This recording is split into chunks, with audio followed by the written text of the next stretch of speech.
우리에게 주실 하나님 말씀 야고보서 2장 1절에서 9절 말씀입니다. 내 형제들아 영광의 주 곧 우리 주 예수 그리스도에 대한 믿음을 너희가 가졌으니 사람을 차별하여 대하지 말라. 만일 너희 회당에 금가락지를 끼고 아름다운 옷을 입은 사람이 들어오고 또 남루한 옷을 입은 가난한 사람이 들어올 때에 너희가 아름다운 옷을 입은 자를 눈여겨보고 말하되 여기 좋은 자리에 앉으소서 하고 또 가난한 자에게 말하되 너는 거기 서 있든지 내 발등상 아래에 앉으라 하면 너희끼리 서로 차별하며 악한 생각으로 판단한 자가 되는 것이 아니냐. 내 사랑하는 형제들아 들을지어다. 하나님이 세상에서 가난한 자를 택하사 믿음에 부여하게 하시고 또 자기를 사랑하는 자들에게 약속하신 나라를 상속으로 받게 하지 아니하시느냐. 너희는 도리어 가난한 자를 업신 여겼도다. 부자는 너희를 억압하며 법정으로 끌고 가지 아니하느냐.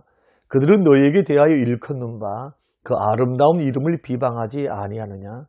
너희가 만일 성경에 기록된 대로 내 이웃 사랑하기를 내 몸과 같이 하라 하신 최고의 법을 지키면 잘하는 것이거니와 만일 너희가 사람을 차별하여 대하며 죄를 짓는 것이니 율법이 너희를 범법자로 정죄하리라. 아멘. 고마우신 아버지 하나님, 오늘 이 새벽에도 우리에게 은혜를 베푸사 하나님 앞에 예배하게 하시고 기도의 자리에 나아가게 하심을 감사합니다. 오늘 여러 가지 환경 속에서 말씀을 듣는 우리 성님의 모든 식구들이 은혜되게 하시고 깨닫게 하시고 하나님 마음을 깊이 깨닫는 시간이 되게 하옵소서. 성도님께서 부족한 종의 입술을 주장하시고 듣는 모든 성도님들의 마음을 주장해 주시기를 예수님 이름으로 기도합니다. 아멘. 사랑하는 성도 여러분, 지난 밤에도 주 안에서 평안하셨습니까? 오늘은 2장의 말씀을 통해서 차별하여 대하지 말라라는 제목으로 함께 말씀을 나누고자 합니다. 우리가 신앙생활을 하다 보면 또 교회 안에서 여러 다양한 사람들을 만나게 됩니다. 내 마음이 든 사람도 있고 맞지 않은 사람도 있고 성격이 나하고 달라서 힘든 사람도 있고 또 나하고 비슷한 직장 또 비슷한 일들을 통해서 공감대가 형성되는 사람이 있고 또 그렇지 못한 분들도 있어요. 그리고 교회 안에는 잘 사는 사람들도 있고 못 사는 사람도 있고 많이 배운 사람도 못 배운 사람 여러 종류의 성도님들이 배경을 가지고 모여 있습니다. 그런데 한 가지 중요한 게 있어요. 이 세상에서 어떤 위치, 어떤 배경을 가지고 있다 할지라도 예수 그리스도를 믿었다면 우리 모두는 한 형제요, 한 자매입니다. 구원받은 백성이에요. 차별이 없어요. 똑같은 주님의 자녀의 신분을 갖고 있거든요. 근데 우리가 믿다가도 우리가 성격이 다르다, 아니면은 생각이 다르다. 여러분, 다르죠, 당연히. 사람이 다를 수밖에 없어요. 쌍둥이들도 다르는데요. 어머니 뱃속에서 나온 같은 배에서 태어난 형제들도 다르는데 어떻게 똑같을 수가 있겠어요? 다름을 인정해 줘야 돼요. 다름을. 배경도 다르고요. 그런데 그것을 명심하지 못하고 자꾸 판단하시는 분이 있어요. 그래서 많이 배우고 사회적인 지위가 있으면은 우리가 더 귀하게 여기고 그러지 못한 부분에 대해서는 우리가 좀 천대하거나 차별하거나 성경은 이러한 차별을 가리켜서 악한 차별이다. 이것을 이웃 사랑하지 못한 것이다. 8절 말씀이 그렇게 말씀하죠. 그러면서 업신여겼다. 악한 생각으로 판단했다. 그리고 또 죄 짓는 것이다. 9절 말씀에 계속 그렇게 말씀하시거든요. 그러니까 우리가 생각할 때는 나하고 다르니까 틀렸어. 이런 생각이 그리 큰 것일까? 그런데 그것이 8절 말씀 보세요. 2장 8절 너희가 만일 성경에 기록된 대로 내 이웃을 사랑하기를 내 몸과 같이 사랑하라 하신 최고의 법을 지키면 잘하는 것이다. 무엇과 관련되어 있다는 겁니까? 내가 차별하는 거, 이것은 내 이웃을 내 몸같이 사랑하라고 하는 이웃사랑 계명에 걸려 있다는 거예요. 그러니까 교회 안에서는 일을 잘할 수도 있고 못할 수도 있어요.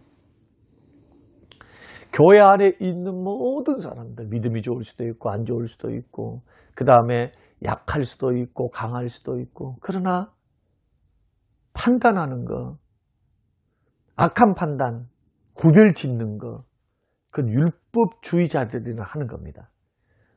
복음으로 은혜로 구원받은 하나님의 사람들, 아니 나는 은혜로 구원받은 거예요.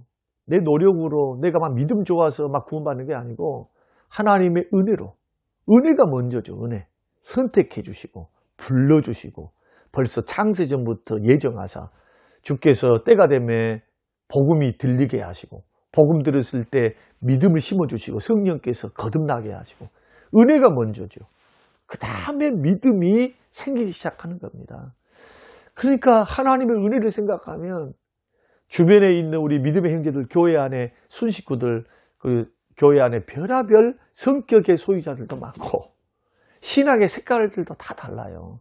그러나 예수 그리스도를 우리는 우리의 주님으로 고백하고 하나님 아버지로 고백하잖아요. 이단만 아니면, 여러분 꼭 기억하십시오. 이단만 아니면 강조점은 좀 다를 수 있어요. 강조점 다른 것 때문에 틀렸다고 하면 안 된다는 거예요.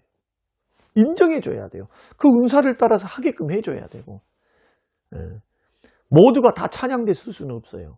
은사 따라 해야 됩니다. 좀 그런 소질이 없는 분들은 성가대 나오시면 안 됩니다. 그 한 분 때문에 성가대가 문제가 생겨요. 그러니까 이런 것처럼 우리가 이제 이런 부분들을 바라보면서 우리는 교회 안에 행여라도 혹여라도 이것을 교회 안에서만 그러지 마시고 여러분들이 직장생활 또 만나는 사람들 속에서도 오히려 우리의 관심이 어디로 가야 되느냐. 약자, 부족한 분, 좀 우리보다 또 부족하다 해가지고 뭐 떨어진 분 이런 뜻이 아니고 아파 있는 분, 좀 경제적으로 어려워 있는 분, 심적으로 고통받고 있는 분들에 대해서 관심을 갖고 그분들 편에 서 있는 것은 형제 사랑하는 것이고 이것이 곧 주님을 위해서 하는 것입니다. 이러한 마음의 중심을 다 갖고 절대로 형제는 판단한 거 아닙니다. 기다려줘야 돼요. 사랑하면 기다릴 수 있어요. 사랑하면 이해도 돼요. 사랑하면 품을 수도 있어요. 사랑 부족이에요. 그래서 야고보 사도는 차별하는 것을 바로 8절 말씀에 내 이웃을 내 몸같이 사랑하라는 그 계명 어긴 거다. 그렇게 말씀을 하는 겁니다. 오늘 우리 안에 나는 사람들을 어떻게 평가하고 있는가? 그 평가가 정당한가? 복음의 비단에서, 은혜의 비단에서 나오는 평가인가? 율법주의, 뭘 했다 안 했다, 말씀, 신앙, 여러분 그런 판단 속에서 나온 악한 판단인가? 이것을 여러분 생각하시면서 말씀, 죄된 것, 또 말씀이 아닌 것은 분별은 필요해요. 분별은 해야죠. 옳고 그름은 분별해야 돼요. 죄인가 아닌가도. 그러나 심판에서 판단해서 그 사람은 정죄할 권한이 나에게는 없어요. 하나님도 우리를 정죄하지 않습니다. 십자가의 그 공로 때문에. 하물며 믿는 형제들일까 보냐. 우리 믿는 형제들이거든요. 이런 신앙의 어떤 복음에 비답해서 이 복음이거든요. 우리가 신앙의 삶을 바로 판단하시고, 그래서 형제는 사랑의 대상이니까 차별하지 말고 인정해주고 기다려주고, 그리고 오히려 어려운 분들을 더 세워주고 중보 기도해주고 마음을 같이 해주고 곁에 있어주는 거 얼마나 좋습니까? 저는 우리 성림교회가 이런 모습으로 사랑의 띠로 하나가 되는 공동체가 되기를 간절히 기도합니다. 고마우신 하나님, 오늘 주신 귀한 말씀 마음에 깊이 새기고 하나님 율법주의의 함정에 빠지지 않도록 우리에게 복음 안에, 은혜 안에 우리 교회와 우리 자신을 세워가도록 축복하옵소서. 감사드리며 예수님 이름으로 기도합니다. 아멘.